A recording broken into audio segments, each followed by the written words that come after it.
আসসালামু আলাইকুম সবাই কেমন আছেন? আশা করি ভালো আছেন। আমরা আলহামদুলিল্লাহ ভালো আছি। তো আমাদের রহমতের মাসগুলো চলে গেল, 10 দিন চলে গেল। আমি দেখুন কই মাছ বোনা করেছি, আর এখানে পাতাকপি দিয়ে মাংস রান্না করলাম। সেগুলো করে এখন আমি একটু বাইরে যাচ্ছি, যাব একটু আগুরাতে। আগে যখন গরু মাংসগুলো নিয়ে আসতাম তখন আগুরার মাংসগুলো কিন্তু খুবই ভালো ছিল। তো আজকে গিয়ে দেখি যে কেমন গরুর মাংসগুলো পাওয়া যায়, সেটা দেখার জন্য যাচ্ছি। এখন চলে আসলাম আগুরাতে। দেখুন আগুরার মাংসগুলো আপনারাই দেখুন। আমার মনে হচ্ছে যে পুরো বাসি, মাংসগুলোর কালার একদম চেঞ্জ হয়ে গেছে।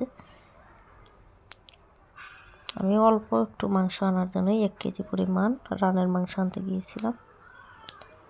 কিমাটা আনতে চেয়েছিলাম, কিন্তু কিমাটাও মনে হচ্ছে যে কালারটা কেমন। তো ওখান থেকে আমি 1 কেজি মাংস নিয়েছি। মাংসগুলো কেমন হয়েছে সেটাই আমি দেখাবো বাসায় গিয়ে। এখানে খেজুরও নিলাম, অল্প পরিমাণে ছোটো একটা প্যাকেজ নিয়ে নিচ্ছি, কারণ আমি অল্প অল্প নেব। আগে রেগুলারই যাওয়া হয়তো, এখন বেশি যায়নি। সব জায়গায় সব ভালো ভালো বড় বড় সবগুলোর জিনিসগুলোতেই এখন একটু প্রবলেম দেখা যাচ্ছে। ওই দিন তো আমি স্বপ্ন থেকে যে মাংসটা নিয়ে আসছিলাম সেটাও আমি আপনাদেরকে দেখাচ্ছি। দেখুন আগরা কোনো কাস্টমারই নেই, একদম ফাঁকা ছিল।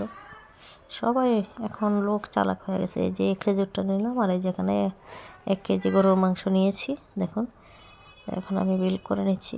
আর আমার গরুর গোশতটা এই যে বাসায় আনার পরে দেখুন, তো এগুলোতে একদম ছেঁচড়া মাংস ছিল। উপর থেকে কেটে কেটে আমি একটু বেছে নিয়েছি। অর্ধেকটা রান্না করবো, অর্ধেক রেখে দিচ্ছি। যেহেতু আমার ঘরে প্রতিদিনই গরুর গোশত, না হলে কেউই খেতে চায় না, প্রতিদিনই মাংস রান্না করতে হচ্ছে। তা আমি এখন এই পরিমাণটা আমি আপনাদেরকে কালারটা দেখাচ্ছি, যে আপনারা দেখেই বলুন যে মাংসটা কি টাটকা নাকি।